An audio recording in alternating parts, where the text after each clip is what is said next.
Hello' দোস্ত, মই গহপুৰ আহিছিলোঁ।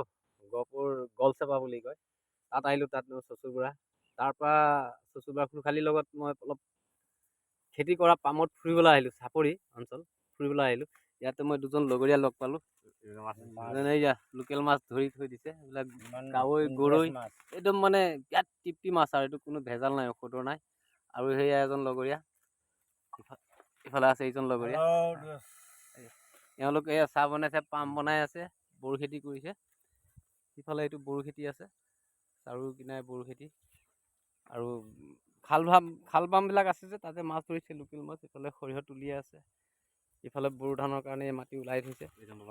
ভাল লাগিলে থাকি, দিনটো বড়ো খেতিত লাগিলে, এতিয়া সন্ধিয়াৰ কাৰণে মাছো ইয়াতে যোগাৰ কৰিলে। মাছ ধৰি পায়।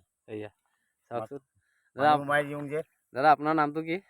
মোৰ নাম নেৰতু দলে।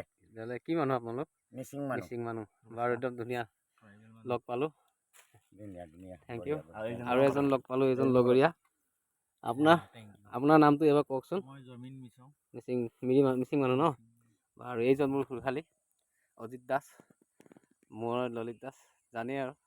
গতিকে আমি পথাৰতে লগ পালোঁ। এতিয়া চাহ একাপ দিছে খাবলৈ। এয়া চাহ বনাইছে, চাহটো খাম। চাহটো খাই পেলাই তাৰপিছত যামগৈ আৰু। বাৰু, ভিডিঅ'টো আজি ইমানে আছিলে। লগৰীয়াটো স্মৃতিটো ৰাখিব লাগে, ভৱিষ্যতে কেতিয়াবা লগ পাই মাত আখৰ দিলে নহয় বুলি ক'ব নোৱাৰিব, লগৰীয়া নহয় বুলি ক'ব নোৱাৰিব। সেই স্মৃতিটোৰ কাৰণে আজি ভিডিঅ'টো বনালোঁ। বাৰু।